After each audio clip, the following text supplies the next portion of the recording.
I am in a period of growth right now.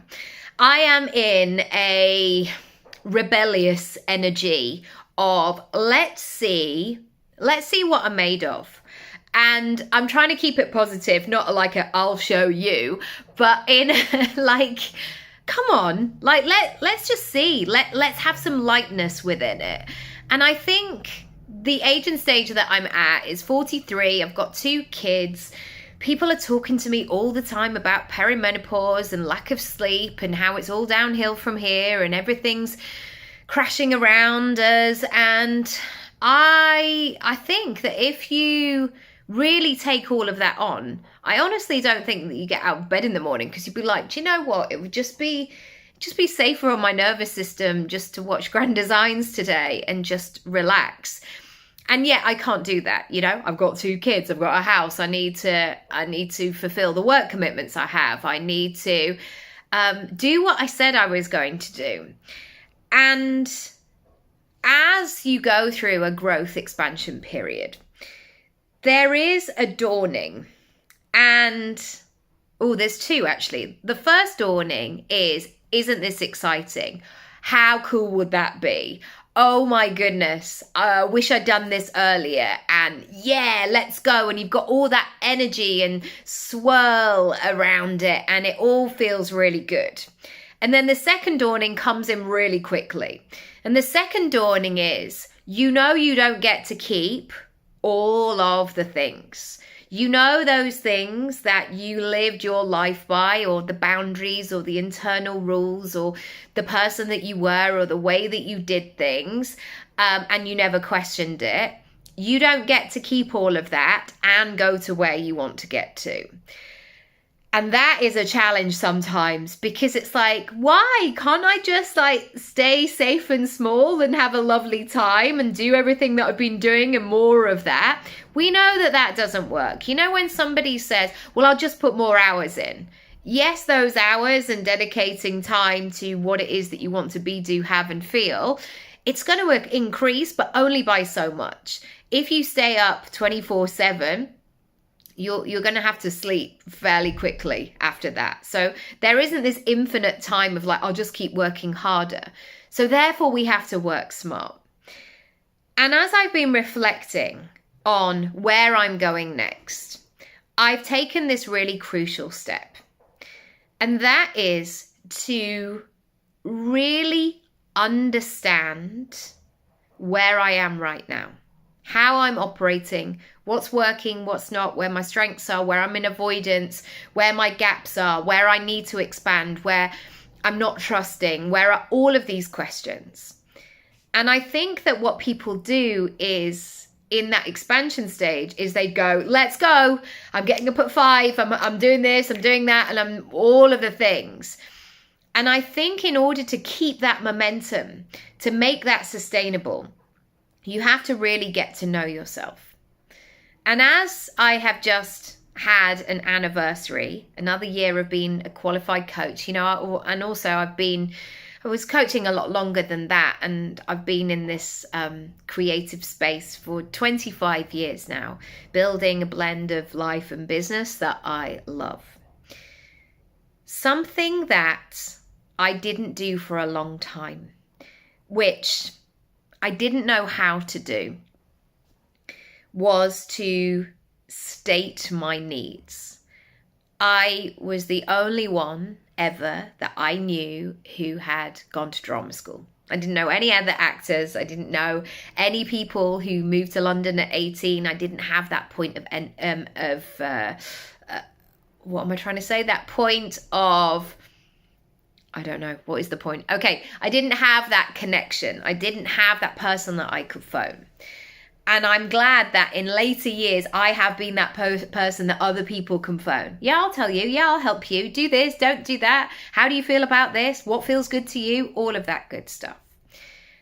And from being the first, or one of the first, or doing something unusual, I think lots of the time you slip into this position of just being grateful for being there, not rocking the boat, being a yes person, putting yourself to the bottom of the pile. And I've seen it. I've seen it so many times in the money that I've earned, or the deal that I should have negotiated, but I didn't. So therefore I just stayed and undercharged myself and over-delivered. And I've seen it. I've seen this pattern again and again. Until I had this realization, and this has been a process of fully incorporating what I need into the equation. And I think that this is my sweet spot, especially with clients as well. When I'm helping them to create a business model that works for them, I always talk about a life first business model. Because if you can create something, cultivate something, deliver something that is within your reach, and do what you say you're going to do, your ideal clients are always going to stick around. If that is a right fit, it's going to be great. And I think that sometimes what people do is they say, well, is it memberships? Everybody's doing a membership, so maybe I should do a membership. Or this is what ideal clients, they're saying that they want in-person meetups. So somebody goes and organizes an event space and then they sell 2 tickets and then they go, well, what is this all about? I know that I'm not supposed to manage big events. I'm better with small groups or one-on-one. That's just my preference. The reason I'm sharing this is I had a very real moment in very real time. I bought this earlier. It's not as like red as I would like it. It's pomegranate. And I love them. I love them in salads. I love them in fruit salads. I love them in a little pot just to kind of nibble on them. It comes into my shop every single week. And I was just about to open it. And I stopped myself because I've got a brand new yellow jumper that I bought last week. It was half price. It's really soft. It's a great color. I love it. It feels great. And I knew as soon as I opened this pomegranate, I would create what might look like a crime scene in my kitchen.